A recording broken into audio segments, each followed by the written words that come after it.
Welcome back to ECE 320A. Announcement, you'll need to keep on your toes for office hours.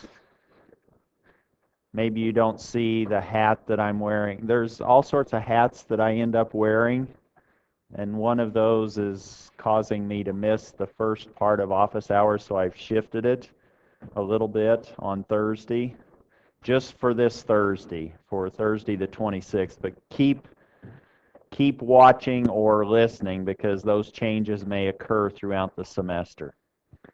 For Thursday, the office hours will be from 10:30 to noon instead of from 9 to 11.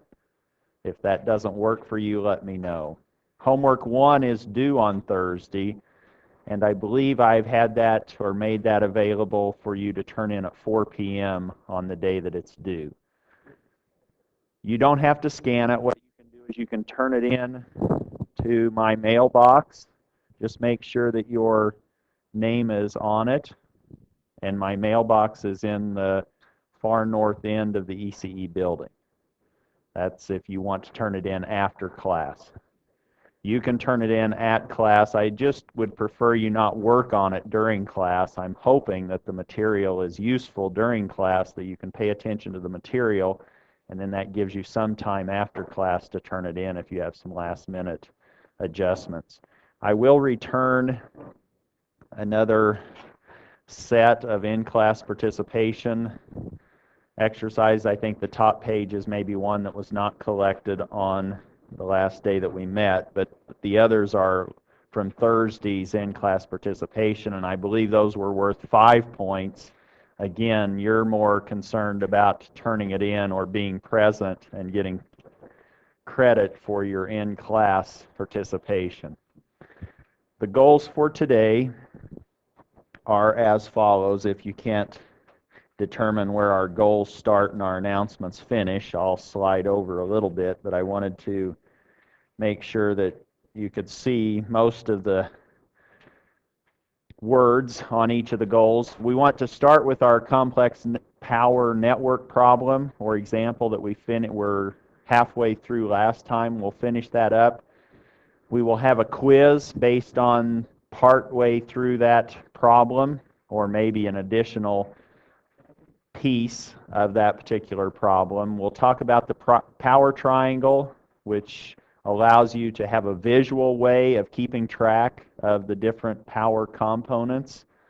And what are the different components of complex power? You have real. What are the units on real? Watts. Reactive, VARs. We have complex power, volt-amperes. Apparent power.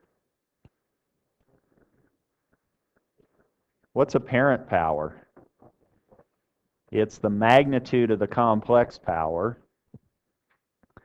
Average power, watts. Average power, real power, that's the same thing.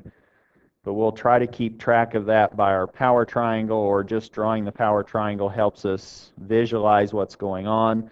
We'll look at another example that uses those different complex power components to have you then try to figure out how to convert back and forth to solve the problem. And we'll try to do an illustrative example that shows that when we're dealing with phasors, we have voltage phasors and current phasors. Those are vector quantities. You need to not just be adding their magnitudes. That's what I'm meaning by phasors add vectorially. Let's start with the complex power problem that we were working on last time. My screen, I guess the resolution is not as good as I would like in this particular room.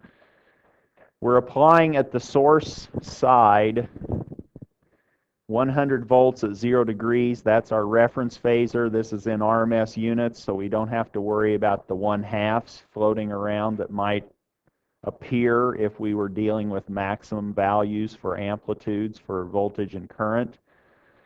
We want to find the current that's being supplied by that source. That's the problem. And we are given 3 different loads.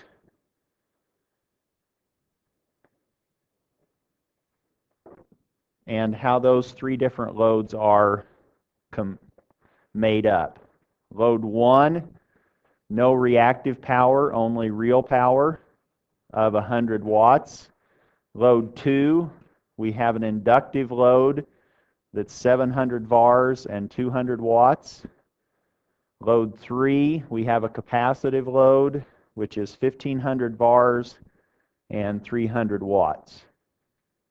What we want to do with that given information is find I sub RMS. What did we talk about last time in terms of maybe a nice feature that presents itself when we're dealing with loads and complex power?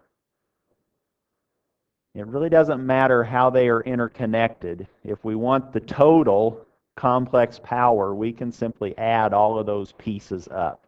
Obviously, we only add the real pieces together and the imaginary pieces together, or the reactive pieces together, and at the end we have a real part and an imaginary part, or a complex total for our complex power. We actually did that last time, I believe, and so I went ahead and put that information down in a table.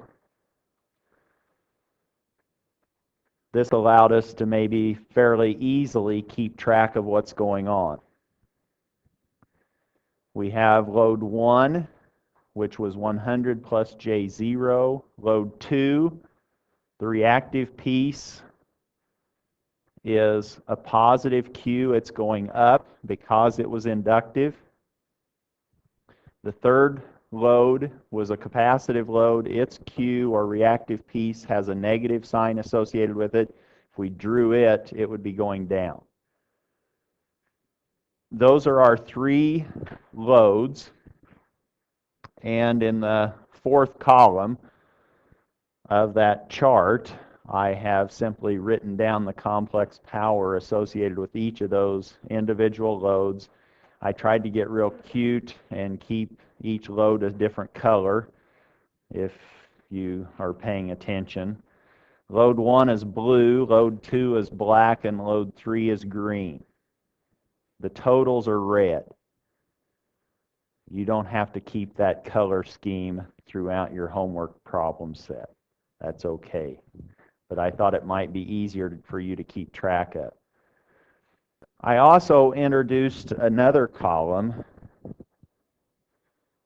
which is the apparent power, where the apparent power is just the magnitude of the complex power. And I did that so that you are clear on the fact that you cannot add apparent powers to obtain the total apparent power. Magnitudes, you don't want to just add those directly. And this example hopefully illustrates that fairly dramatically.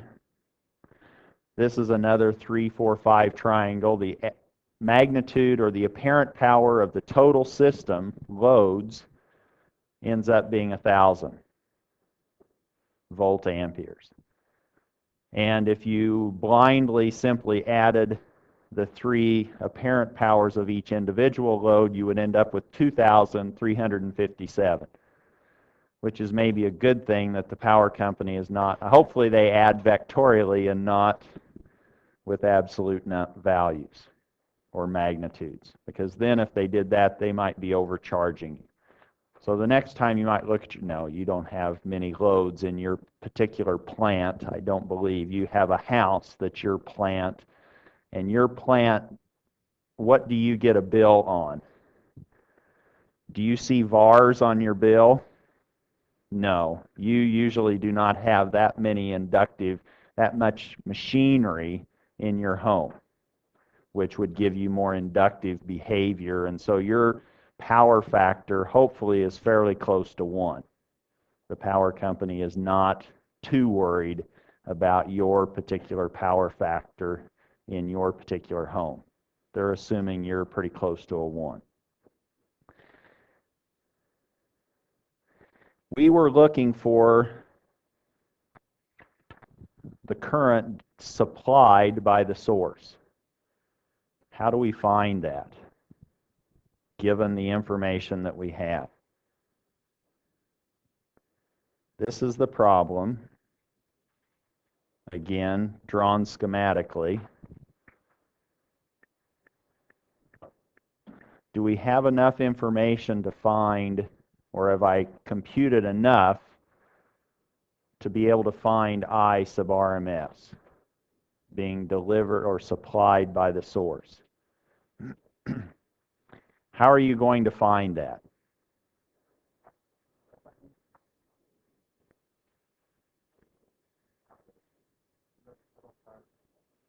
So we really know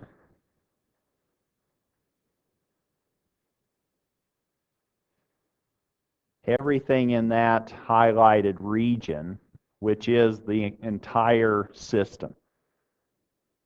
We know the S of that highlighted amount of load configuration. We know S. S is complex. We know the total complex power. We also know the voltage at the 2 terminals of that complex power. And hopefully you remember, at least through the end of this semester and maybe even beyond if you're working for TEP or if you are asked by another faculty member, hopefully you remember the formula for complex power. You should remember that we have S, and in this case it would be S total, is V, which we had at the supply side. That was 100 at his, and then we had I, and I'm going to subscript that S now, star. So it's VI star, and what do we need to know, or how do we have to have V and I written in order for this formula to actually be correct?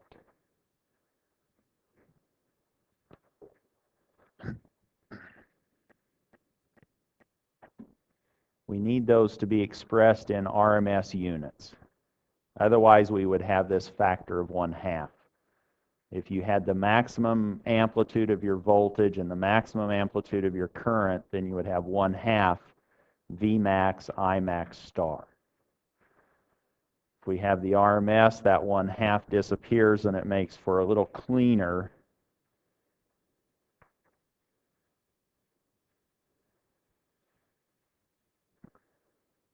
expression. So now we could find I star, right? Because we know V and we know S. So if we want I star,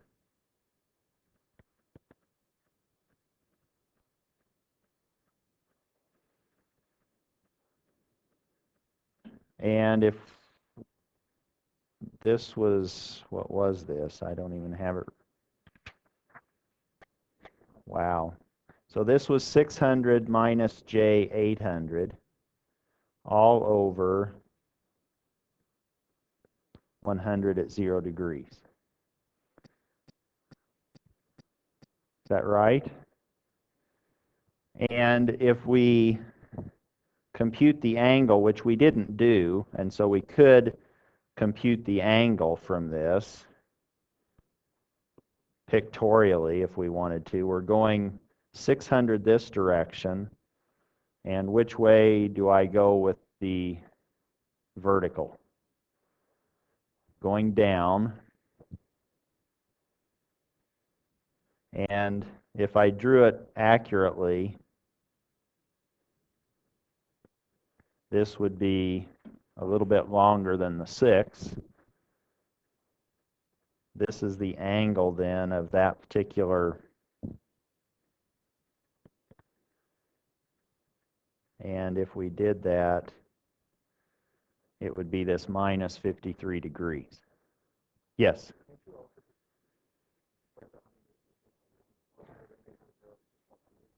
So the question was, could we write the expression for our voltage, which I wrote explicitly as a phasor 100 at an angle 0, can we write that as 100? The answer is yes. You can just write that as 100. Depending on how you're inputting it into your calculator, it would be easier to just say 100 and then not have to worry about that angle, probably. And hopefully your calculator can compute that. Or we know we already had calculated, because of the 3, 4, 5 triangle, this was 1,000, and now we know it's minus 53 degrees, and this was over 100, and now we know what our current is. Our current, or the conjugate of that current, is 10 at an angle of minus 53 degrees.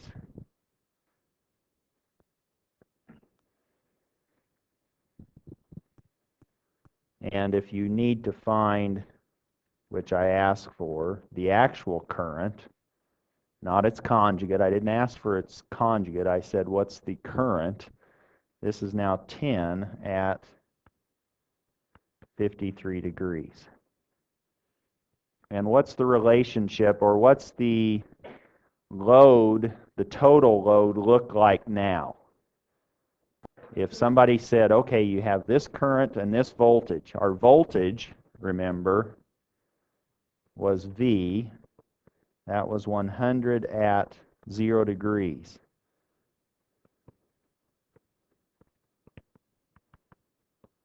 Can you now tell me what the type of the total load is?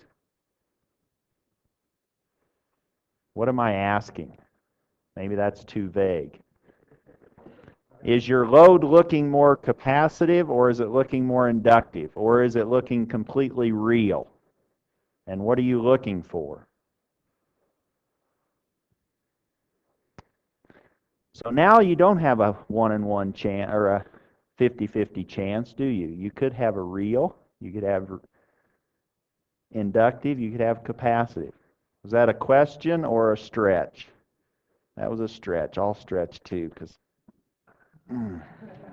thank you.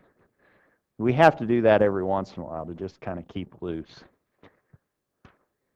or awake. Which one is it?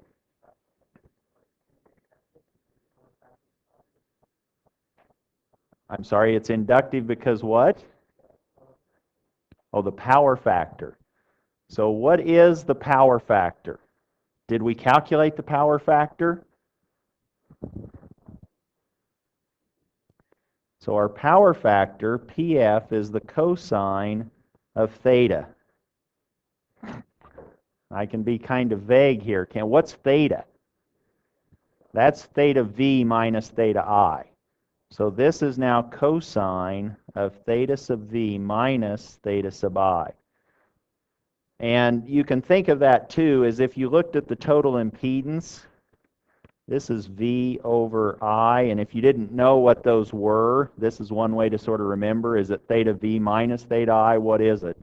Well, this allows you to say, well, this is V at an angle of theta V over I at an angle of theta I, and now you know that this is some Z at an angle of theta V minus theta I, and that's the theta that we keep track of for our power factor.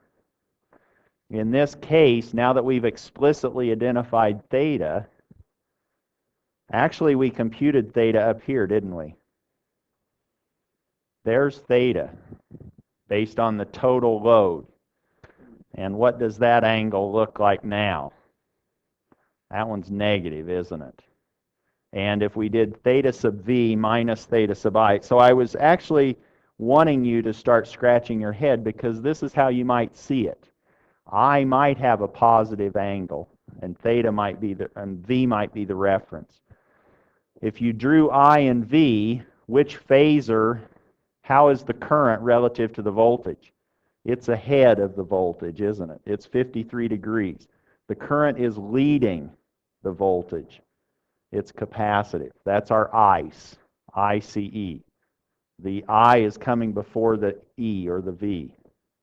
So this is effectively, so our power factor, now that we've found all of this information, our power factor for this particular load is the cosine of minus 53 degrees. But what's the cosine? The cosine gets rid of that sine, doesn't it? So you have to keep track of it. It sort of gets rid of it, which isn't a good thing necessarily. So the cosine of this minus 53 degrees will give us a positive number. And we could have written that as many other things. Let me just write it down for now. What is the cosine of 53? And what do I know about that power factor? This is half of the power factor value. The other half is you need to tell me whether it's lagging or leading. And you've already told me that it's leading because it's a capacitive load, and that actually came about from this sign of minus. And you can now say, okay, it's 0.6 leading. That's your power factor. This is a capacitive net. The total is a capacitive load. Yes, question? You could check the sign of sine theta. And what was sine theta? That was our reactive factor. We probably won't deal much with that, but I'm just wanting you to make sure that you do keep track of the angle of the sine. That's why drawing that triangle is not such a bad idea. It keeps it clearly, hopefully, in your mind what's going on. Is it preferred to say the power factor is leading or that it's capacitive? The question was, do I say leading or capacitive? You're probably going to, in most of the power literature, you will hear leading or lagging. They won't necessarily say inductive or capacitive. In this class, I want you to know both. And so really, they're both correct. Nomenclature would probably say, or the common usage would be lagging or leading, probably, more so than, oh, this is an inductive load or this is a capacitive load. But in general, most of your industrial plants are inductive. There's all these big machines in there, and you might have a capacitor bank in that plant that you're adding to the system to try to get this power factor where? You want to drive that power factor to 0, to 1, to 1/2. Where do you want to drive the power factor? If you have the opportunity to change that, how would you like to change that power factor? You want to drive it towards 1, don't you? You want to have your plant look as real in terms of all the power, because the lower that is, the more apparent power is being moved between the source and the load. And that's only going to penalize you because the power company is going to charge you for the power that they apparently are having to provide to you to drive your loads. Question? So, like we've been talking about how like the state money because you get charged less. Is that just because of how the power company charges money? Is that like they have to create more power? They inherently have to create more power to supply that load that has a small power factor.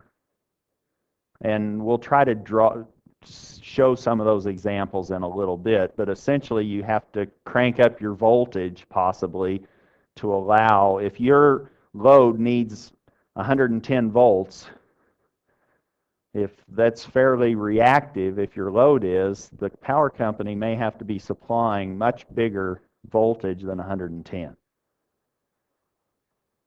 And you really, yeah, so that's all I'll say about that for now. Other questions on this problem? But yes, there is a surcharge for that power factor, and I don't know what it is. Maybe somebody in the class knows, but there is a penalty if that power factor goes much below 1. The power company will charge you more as that power factor decreases. And that's because they do have to produce more to supply that. And you're not really benefiting from that, really, because you're just using the real piece. The reactive piece is getting thrown back and forth, and there's losses. If there's any kind of resistance between you and the source, that voltage is getting dropped before it gets to you. Other questions on that? All right, now it's time for our quiz. Here is our quiz. And it's really, I want you to provide me with an outline of the solution. You don't have to give me the actual values, but what I want you to tell me in maybe a 5-step process, here's A, B, C, D, E, how would one find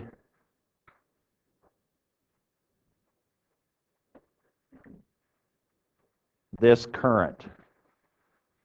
I sub 3 bar. So now think about this as, oh, this is company 2 and this is company 3 at the end of a long transmission line. Let's say this is just the transmission line. Here is your source voltage, and you know the source current. You can assume that you know that. But if you know that, is there a way and can you find the current being supplied to the third load? I'm sorry? Those two loads are in parallel the way that I've sketched it. Yes, so you can assume, that's really not an assumption in this case, that's a fact by the way it's sketched. So load 2 and load 3 are in parallel. Maybe that's all the hint I'm going to give you. So what I'm wanting you to do is tell me, or how would you find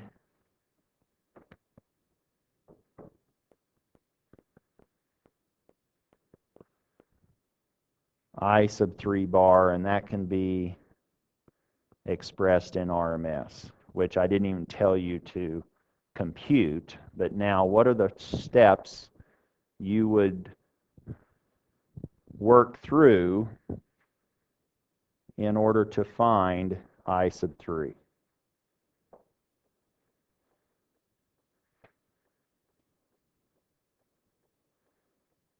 And there's the picture.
Everybody get a procedure that you can write down? A, B, C. How many steps did it take you? 25? 3? 4? How did you approach the problem? So you could say, well, what do I know? What really do I know? You know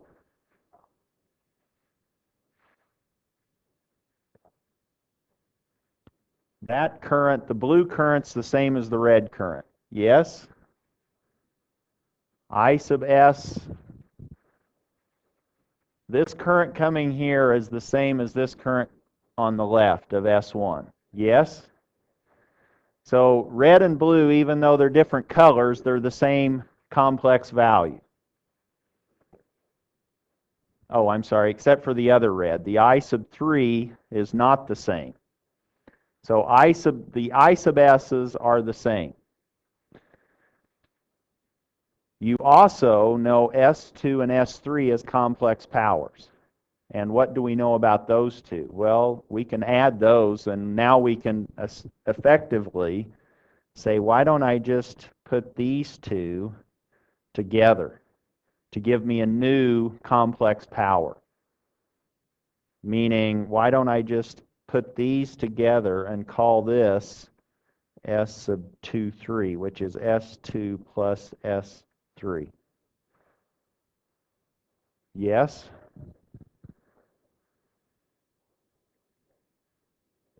We can combine those two, yes, and now we know the current supplying that new subset of powers.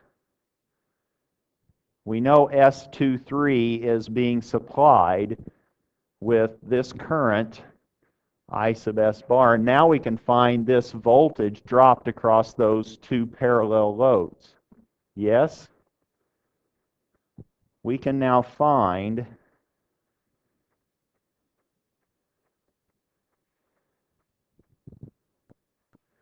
V sub L by saying, okay, so the first step was, let's say, find S sub 2, 3, which is, what was S sub 2? That was 200 plus J 700. And S sub 3 was 300 minus J 1500. So this was now 500 minus J 800. That was S sub 2, 3. And I didn't intend for you to do all of that algebra, but I wanted you to say find maybe this subset of complex power. Now that we have S sub 2, 3 as a complex power, that's volt amperes, we could now find V sub L. Because we know that S sub 2, 3 bar is this new voltage times the current supplying it. It's conjugate. We know what I sub S bar is, and we just computed S sub 2, 3. That allows us then to find V sub L is this S sub 2, 3 over the conjugate of I sub S bar. Or this is now 500 minus J 800. And what was I sub S bar? Was it 10? And its conjugate, it had a positive angle, didn't it? The I, the conjugate then's the minus 53. Correct me if I'm going in the wrong direction. And I didn't do this, so I'm not going to calculate that. But what's the angle associated with 500 minus J 800? Is somebody already doing that, or have they done that?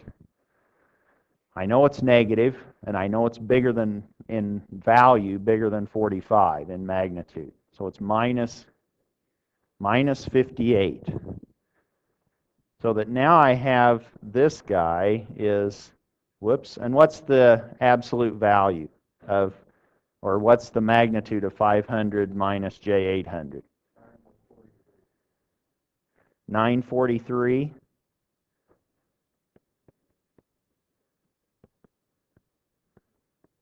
This will answer our question as far as voltages. That's why I'm going ahead and doing it, that somebody asked about. This is now 94.3 at what angle?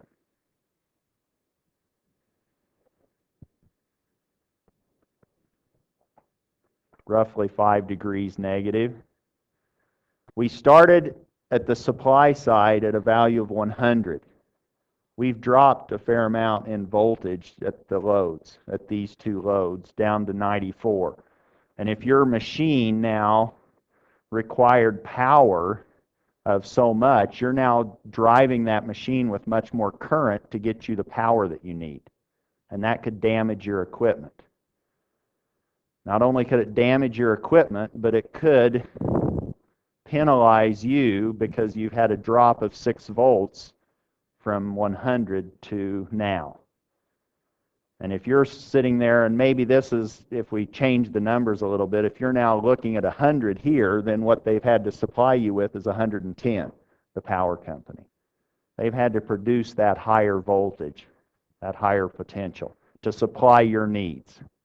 And that's why they're charging you more for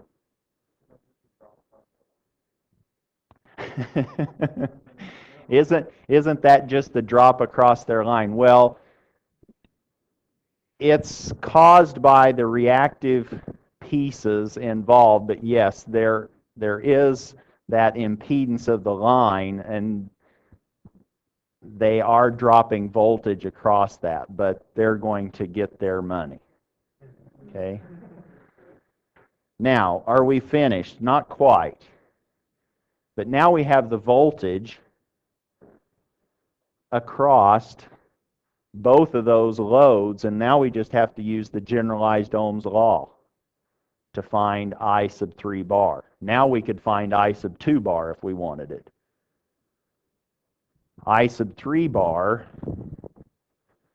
from Ohm's law, so that, where am I? There's A, B, and now C is find I sub 3, because we know that S sub 3 is V sub L I sub 3 bar star. So I misspoke before. I'm not using Ohm's law, am I? I'm using the complex power formula. So I don't know, daydreaming. I needed to stretch some more. Okay, so please remind me to stretch occasionally.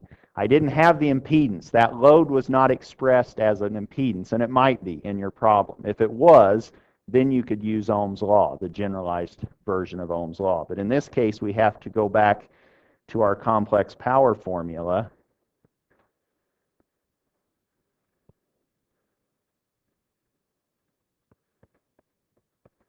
And S sub 3, was that 300 minus J 1500? And V sub L bar we just computed to be 94.3. It sounds like a radio station. If you tune to 94 point, never mind. Minus 5 degrees. And that's now your conjugate of your current I sub 3 bar. Questions? And you better be able to find I sub 3 if I gave you the conjugate. Yes?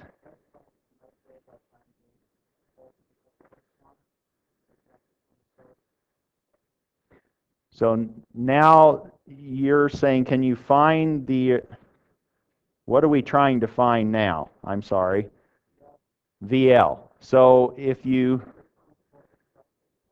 could find the voltage dropped across S1 by the complex power. There's many different ways of finding these problems or solving these problems. So the comment was, if we know the current, I sub S, and we know S1, we could also now worry about this voltage drop. Then if you know that voltage drop across S1, make sure you pay attention to the proper signs and vectorially add those. Then using KVL, you could find V sub L bar.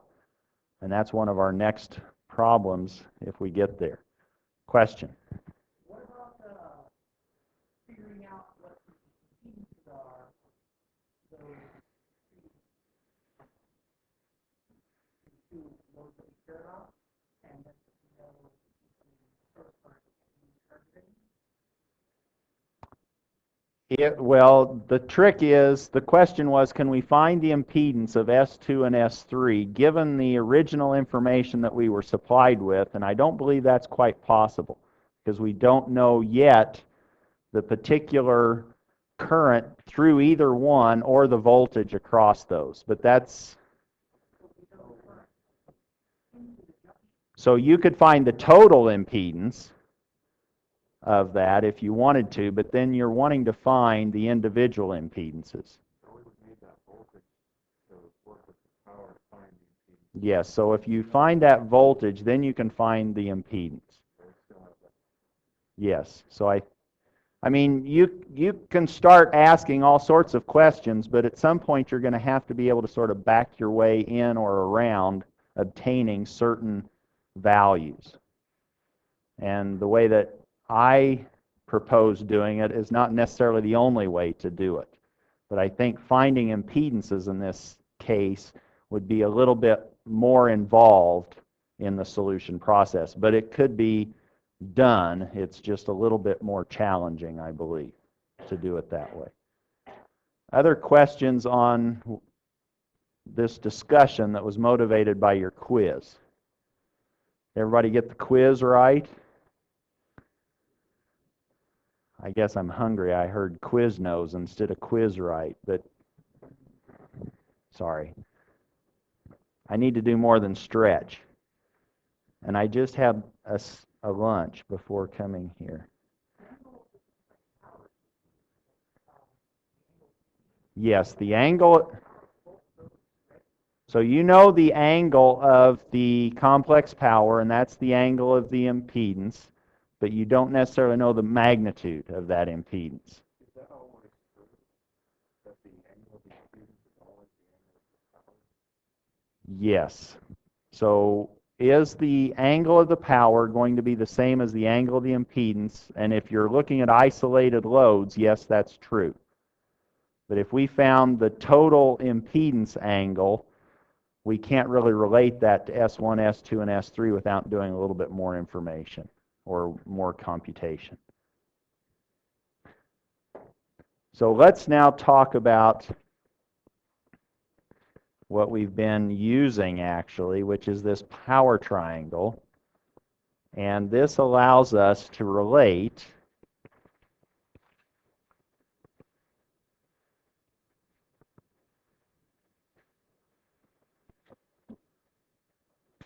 what I will say are different power components or types. And the picture is then we could have P, which maybe I shouldn't, well, you can or can, you may or may not use the arrowhead. P's are always horizontal. Q's are always vertical, either up or down. But I don't know, wanting to draw these with an arrow for some reason. The one that really has more to do with the arrow is this complex power, S, and here is our angle, theta. So if you know your trigonometry, you can do complex power. Meaning, I could give you P and the angle, I could give you P and Q, I could give you S and P, I can give you all sorts of different possibilities, and you should be able to compute all of the different components, all based on trigonometry. Or this is the picture, and associated with that are many different expressions.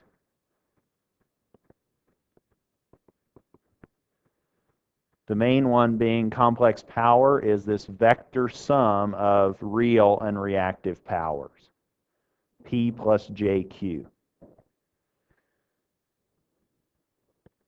What's PF? Power factor. You could answer this many different ways. PF is power factor, or it's cosine of theta, right? So that gives me both sides of my equality.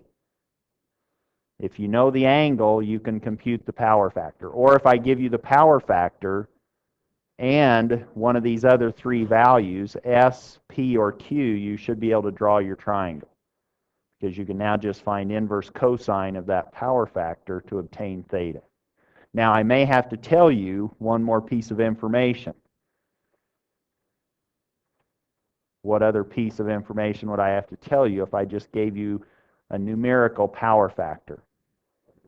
You need to know whether it's up or down, whether it's lagging or leading, or whether it's inductive or capacitive.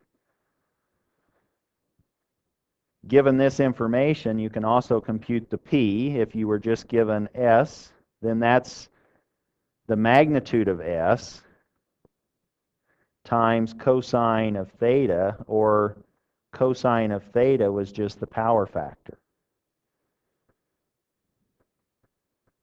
And now you know that the power factor is P over S, but S is just the apparent power, which is voltage times current, magnitudes of whatever's making up that particular load. So this is P over V, so now I'm being a little bit loose with my, because I haven't defined V and I, but those are the voltage and current of that particular load element that's created this power triangle. We also know Q.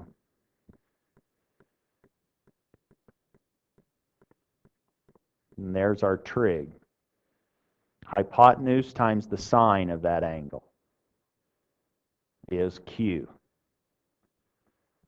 And if you know the sine of that angle, Q will be positive or negative appropriately on this particular expression.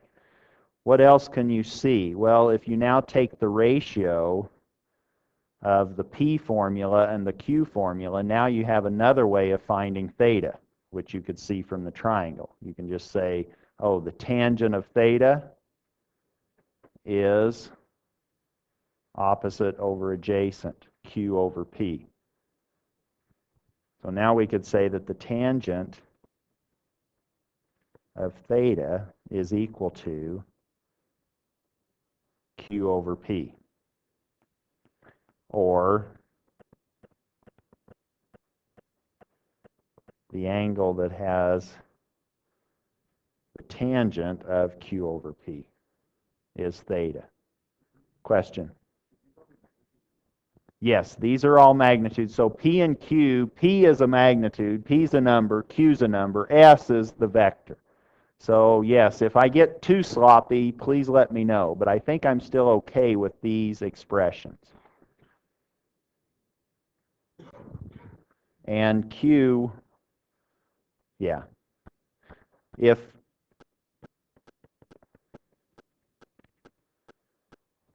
you have a positive theta, what do you know? What kind of a load do you have?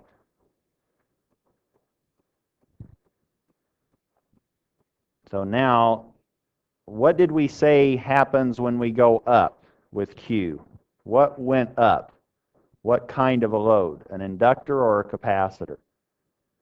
The inductor went up, didn't it? So a positive Q is inductive, or it's lagging. That's Eli. So V is equal to L di dt. So let's write that down. If we have a positive theta, then we have an inductive load, which is lagging, or just remember Eli. You can write Eli and ice, and you can say, okay, if I now have positive theta, I have an inductive load, and now you could say, well, I don't remember if inductive was leading or lagging. Pull out Eli, and that'll tell you. Now you know the I is lagging behind the voltage. Hopefully now you know what happens in the opposite.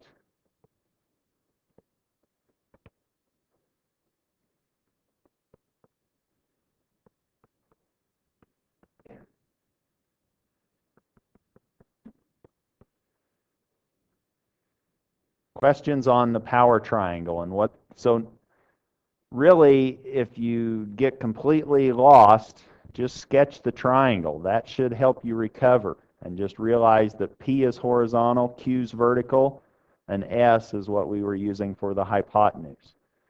And now you've got your angle, you can find the power factor, you're going up, oh it's inductive, you're going down, it's capacitive. You've got Eli and I, so you can figure out if that's lagging or leading. So that triangle is a very powerful tool to remember things by. Questions on the power triangle?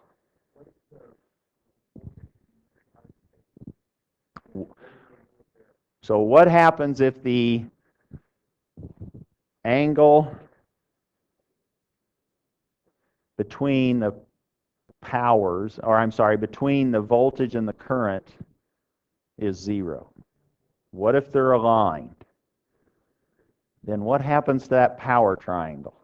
It sort of collapses, doesn't it? Theta goes to 0, and that's probably a good thing. That's what you're trying to do. You're trying to minimize that angle when you're driving the power factor towards 1. So if you get your V and your I aligned, theta, which was theta sub V minus theta sub I, maybe I should write that down. It's not a part necessarily of that triangle per se, but we could say that this is now theta sub V minus theta sub I. And what's that? That's the angle of the impedance. That's theta sub Z. But if we now have the impedance angle 0, what do we know about that impedance? Z. As a complex impedance, if it has no angle, it must not have any reactive part or any imaginary piece. It's now R plus J nothing. R plus J 0. The J piece coefficient is nothing. So we have a purely resistive load. And that's maybe a good thing if that angle between voltage and current is 0. Pardon? So now, typically we're dealing, the question was, what if the angle is pi? 3.14159 or cherry or apple, some pi. We won't really, when you say pi, all I'm seeing is something to eat with ice cream. But yes, you might have the angle of pi and then you kind of have a mess. Yes, which happens if you don't eat your pie and ice cream quick enough. The ice cream kind of melts and creates a mess. Question? I'm obviously hungry. Question?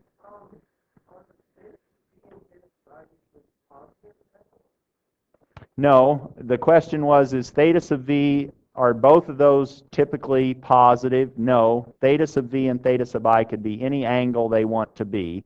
It's related to the impedance that those two are associated with, the current going through and the voltage across. Meaning, theta sub V, maybe it is 10, and theta sub I might be minus 30.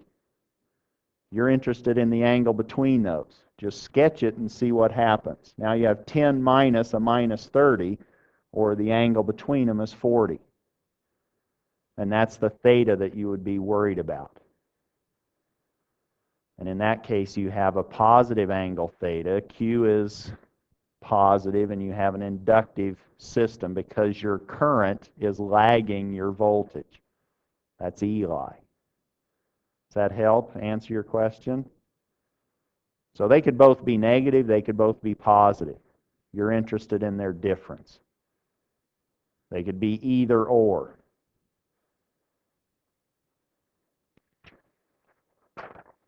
All right, let's go to another example.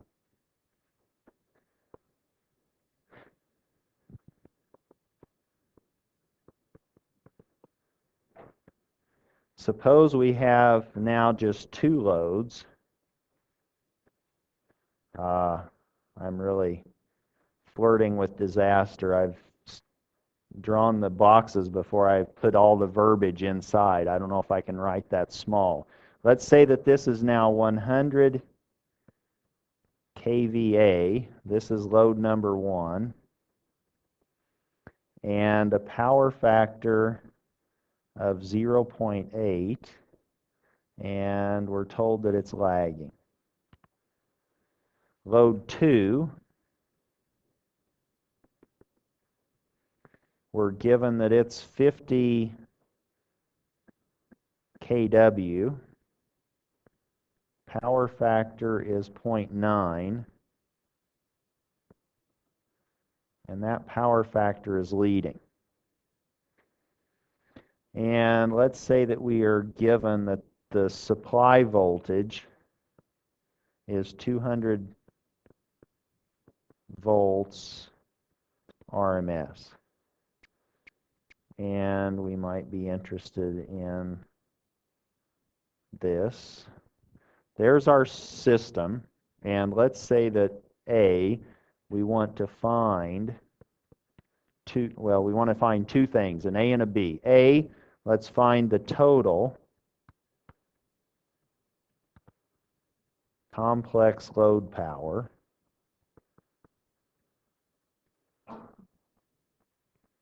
And B, find the current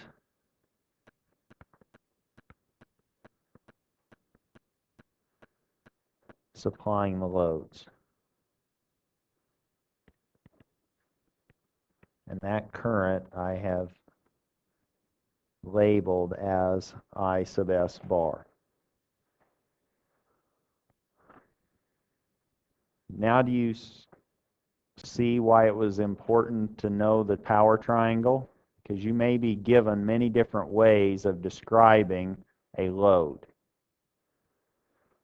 In load number 1, what's the numerical value that you were just given?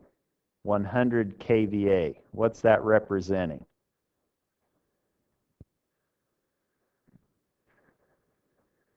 That's the apparent power, isn't it? That's just the magnitude of the complex power. It's not the whole complex power because you are given a power factor. So you know there's got to be an angle. So this is the magnitude of S. This is now the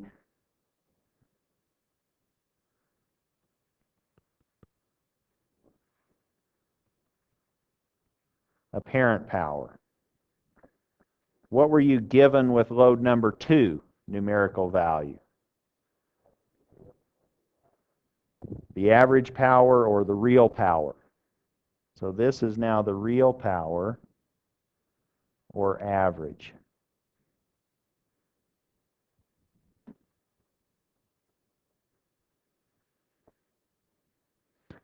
Let's now find S for load 1.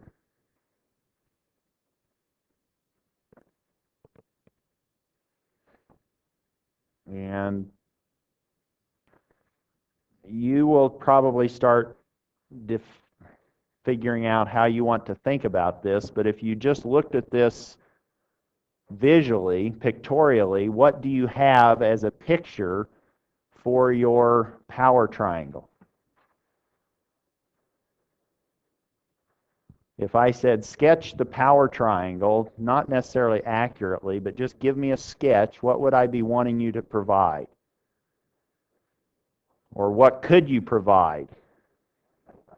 You could give me the hypotenuse.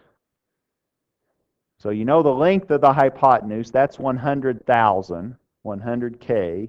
And what else do you know? You know the angle. You know the angle is up or down. It's lagging, it's inductive, it's up. And you could figure out the inverse cosine of 0.8 to obtain the angle. Meaning if you simply wanted to sketch this, you now know load 1 is 100K and it's up by some amount. So you are given S1 magnitude of 100,000. Theta 1, which is right there, is now the inverse cosine of 0.8. And because it was lagging,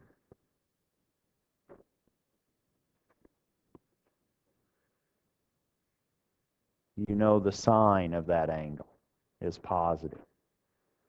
And because it's lagging, you know Eli is in effect. It's inductive, and so the current is lagging the voltage. Okay? So you could write down Eli and ice, and you could say, okay, which I is lagging the current in these two expressions? Oh, it's in the Eli expression. I now know it's an inductive load. So you can use Eli to go both ways. What else do we know? Now we want to find P1 and Q1.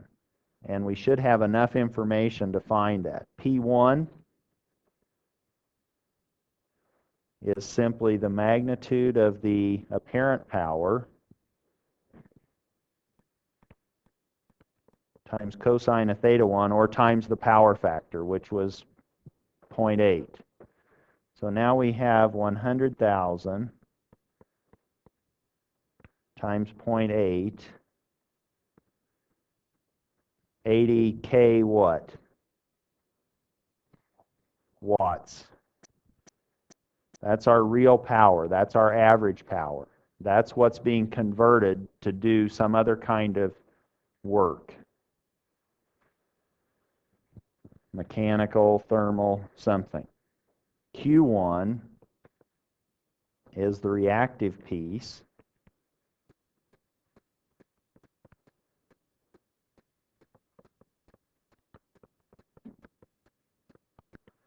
The sine of theta 1 is 0.6, and that's 60 kilobars. That's now S1, complex-wise. Now load 2.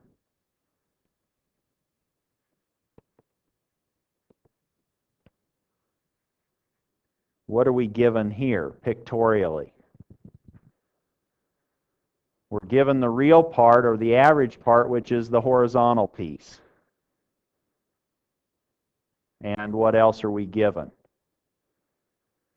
We're given the angle, we're given the power factor, so we can find the angle, and what else do we know? It's leading, and which way is the angle going?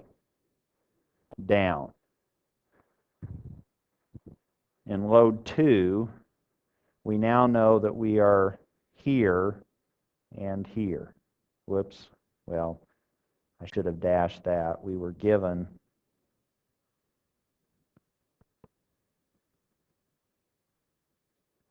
that, so it's a solid line. We're given P2,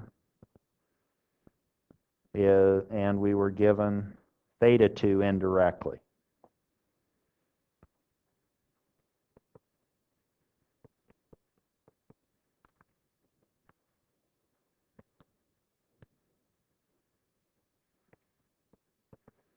Theta 2, inverse cosine of 0.9. Am I getting everything down? Needs to be a negative sign associated with that because we know it was leading. That was our leading piece. And now the inverse cosine of 0.9 is minus 25.8 degrees. This now allows us to find P2. Why did I say P1? I needed to stretch again. So that was P2, wasn't it? I think. That was load 2. P2 was 50 kilowatts. P2 being S2 cosine of theta sub 2 allows us to find the apparent power which is just P2 over the power factor.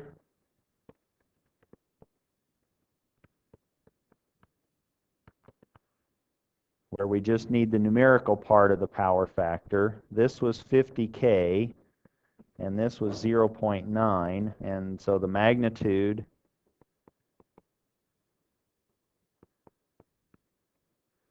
of our apparent power for load 2 is 55.6 kVA.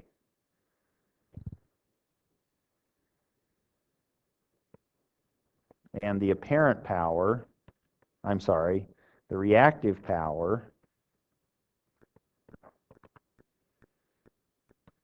is now found by using that apparent power times the sine of theta sub 2.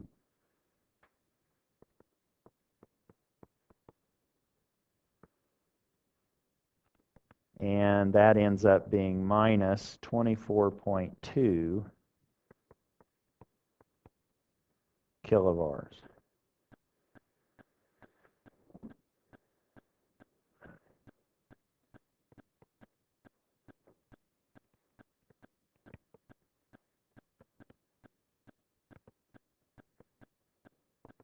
We now have the components of each power, S1 and S2. We can find the total complex power by simply adding those up. Total complex load power is 80K plus J60K plus 50K minus J24.2K, or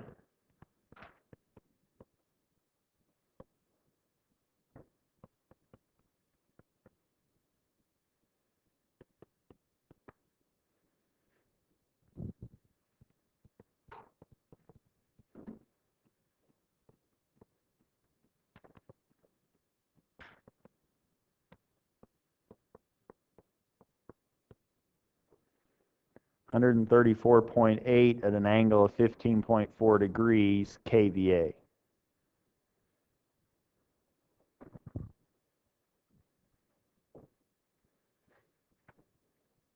And we're only half finished. Actually, we're half finished with respect to the number of questions we were asked, but most of the problem has been solved. Because now we just have to use our complex power formula to find B. Is everybody clear on that? If we now know the total power again of this system, we know what the terminal voltage is. That's 200. We can use that together with the complex power of the total load to find or solve for I sub S bar star, the conjugate of our current.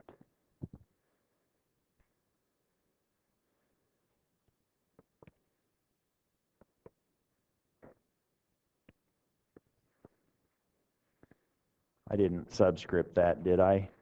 The V. I don't even think I called it anything. So that's V, and this is I sub S star.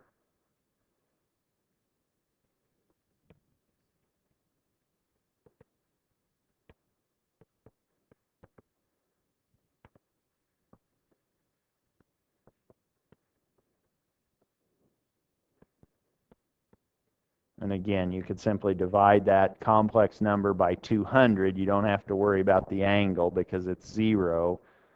It's really there, but now you know that the conjugated angle of your current is positive. And, oh, that was 1,000. So there was a K in there. That was 134.8 K divided by 200. So we take off a couple of zeros, and now we have 1,348 divided by 2, 1,400, 600 something for our current. Hopefully it's about that, 674 at an angle. And what's the load, well, okay. What kind of a load does this present to the source?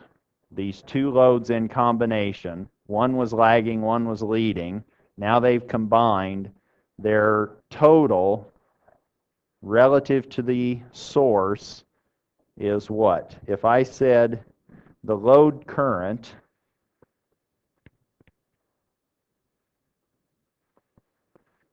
blanks the voltage.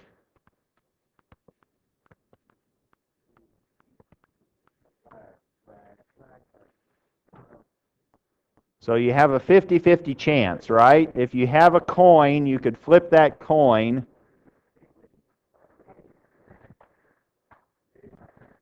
See, I told you 50-50 chance. Lead and lag, I'm hearing lead and lag. What's the voltage angle? 0. What's the current angle? Just look at what you have. You have 0 and minus. Where's the current? It's behind. It's lagging. Fill in the blank. The blank is lag. What kind of a load do we have? Inductive load. And we still have 10 more minutes. Wow, that got your attention. I guess we'll stop at this point. We'll be done a minute early. And I will see you Thursday. Office hours have been changed, shifted just a little bit for Thursday. Homework is due on Thursday. But what I want you to be able to do is start really with anything. We could have been given the current through load 2 and asked to find the source voltage. You need to be able to go back and forth with that, and that's what your homework will do. Put your in-class participation on the table before you leave, and I will see you Thursday, if not before.